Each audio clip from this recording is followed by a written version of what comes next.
just been released from. All right, very good afternoon. We are present at the. This is Kuwa TV, and we are at the grounds of the Supreme Court. Sekou Velasco has been released. Thank you so much. Thank you. For Share almost 2 days. Yeah, been away. What did you experience? What was the experience from Mova Central Prison today? Well, there's no better experience, and there's nothing better we can say about going to prison. But you know,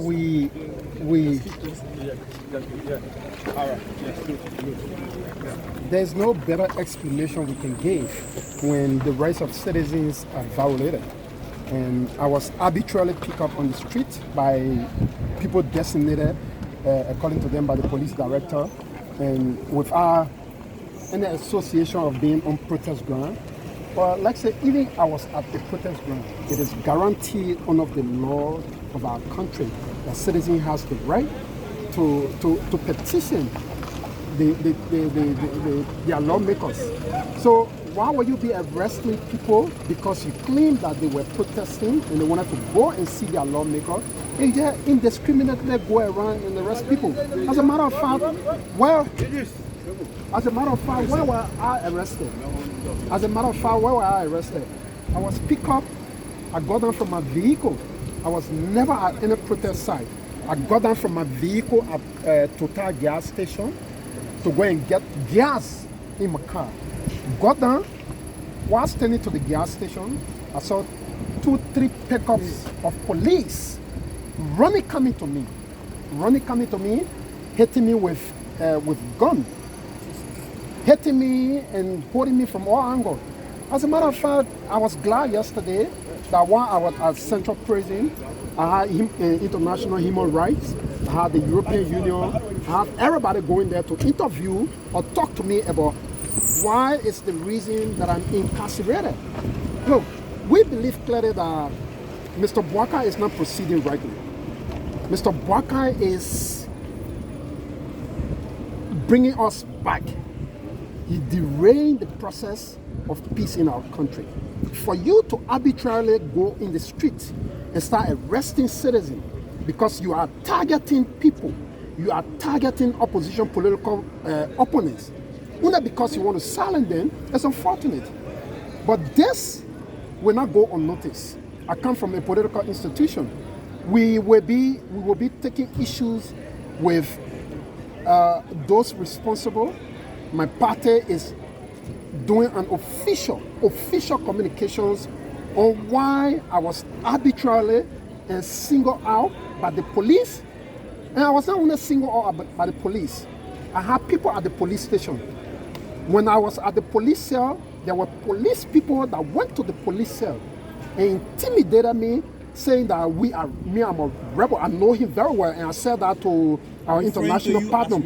He said, policeman, he fought with Charles Taylor, so he can use his gun. He said to me clearly that if I venture, he will kill me. The policeman said that. I know him very well. You know his name? I don't know his name, but I will get his name subsequently, because he threatened to kill me. He when I was at the PSU basement, he went there with his arm, kicked the chair from under me, and hit me in my face and said, I'm dressed on the other side. The water I was drinking, let me say thank you to 107. When 107 came, I explained the situation to him. And I'm glad that it's on record that I explained the situation to 107. That one of your men here threatened me with arm. And he said, 107 said to me, okay, we will look into that matter. I went to Central. When they carried me to Central, Monday, Wednesday, and Friday I visited at Central. But they deprived me of visitation. They deprived me of food coming to me. They deprived me of everything. They went to my cell around 2 a.m. in the morning. People with no uniform went to my cell 2 a.m. in the morning. I was through the mercy of the inmate that started banging on the door. That the same thing you did to that man, you're talking from here to carry him. You will not do it to the man. They started banging on the door, and the noise was so severe to the extent where other people came in. Because how can you go and open my prison cell 2 a.m. and say you're going to search me? I went to the central prison. Was he not searched before taking? I was searched from the police. First of all, the police arraigned me at the court without taking a statement from me. You got away how many in the cell? I was taken to the court without a single statement from the police. And there where you know that this thing was targeted. Because first of all, before you take somebody to the police, to the court, there must be a statement coming from that person. But in my case, it was contrary. They brought me here and they did it a 5G, only because they believe that they could silence me or they could silence people from voicing all their issues with national government. You can't intimidate us. This situation, will you go silent? Look, I've been in this for long. I've been in politics for a period of time. It's not my first time being under the Unity Party government. I was incarcerated. It's not my first time. He's not going to be silent. To the president, what next from you, Honorable Kalasco? What next? We are going to take issue legally with those who violated his rights, those who tortured him, and we are also waiting for the government in court because I saw the charge. They are charging with terrorism, meaning he's a terrorist. So, Carrasco appeared before the judge and he's ready with his lawyers for the government to come and prove his case.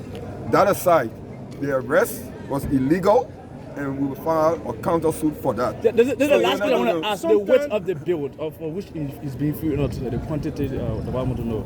Two kinds of bill. It wasn't he alone. Okay. He plus 14 other persons were released. Okay. I had to sign a document for them to be free. And the judge granted that so that they can be available when the government, through the Ministry of Justice, is ready to prove how he is a terrorist. We're waiting for that.